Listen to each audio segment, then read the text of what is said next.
تقوی اختیار کرنے کی نصیحت۔ وأوصاكم بالتقوى وجعلها منتهى رضاه وحاجته من خلقه فاتقوا الله الذي أنتم بعينه ونواصيكم بيده وتقلبكم في قبضته إن أسررتم علمه وإن أعلنتم كتبه۔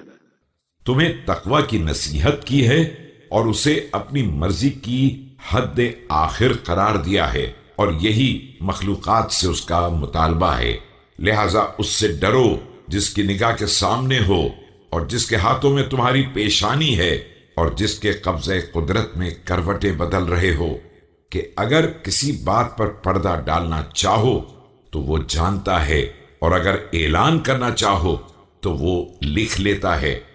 قد وكل بذلك حفظة كراما لا يسقطون حقا ولا يثبتون باطلا۔ اور تمہارے اوپر محترم کاتب اعمال مقرر کر دیے ہیں جو کسی حق کو ساقط نہیں کر سکتے ہیں اور کسی باطل کو ثبت نہیں کر سکتے ہیں۔ وَاعْلَمُوا أَنَّهُ مَن يَتَّقِ اللَّهَ يَجْعَل لَّهُ مَخْرَجًا مِّنَ الْفِتَنِ وَنُورًا مِّنَ الظُّلَمِ وَيُخَلِّدْهُ فِي مَا اشْتَهَتْ نَفْسُهُ۔ اور یاد رکھو کہ جو شخص بھی تقوی الہی اختیار کرتا ہے، پروردگار اس کے لیے فتنوں سے باہر نکل جانے کا راستہ بنا دیتا ہے اور اسے تاریکیوں میں نور عطا کر دیتا ہے، اسے نفس کے تمام مطالبات کے درمیان دائمی زندگی عطا کرتا ہے۔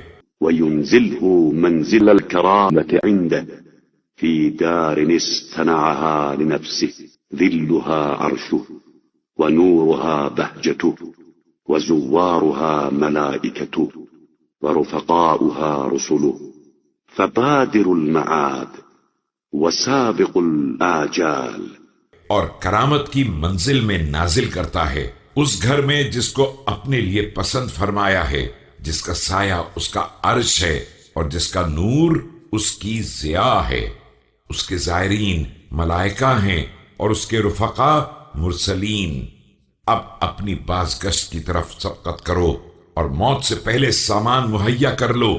فإن الناس يوشك أن ينقطع بهم الأمل ويرهقهم الأجل ويسد عنهم باب التوبة فقد أصبحتم في مثل ما سأل إليه الرجعة من كان قبلكم۔ کہ ان قریب لوگوں کی امیدیں منقطع ہو جانے والی ہیں اور موت کا پھندا گلے میں پڑ جانے والا ہے، جب توبہ کا دروازہ بھی بند ہو جائے گا۔ ابھی تم اس منزل میں ہو جس کی طرف پہلے والے لوٹ کر آنے کی آرزو کر رہے ہیں۔ وأنتم بنو سبيل على سفر من دار ليست بداركم وقد أوذنتم منها بالارتحال وأمرتم فيها بالزاد واعلموا أنه ليس لهذا الجلد الرقيق صبر على النار۔ اور تم مسافر ہو اور اس گھر سے سفر کرنے والے ہو جو تمہارا واقعی گھر نہیں ہے۔ تمہیں کوچ کی اطلاع دی جا چکی ہے اور زاد راہ اکٹھا کرنے کا حکم دیا جا چکا ہے، اور یہ یاد رکھو کہ یہ نرم و نازک جلد آتش جہنم کو برداشت نہیں کر سکتی ہے۔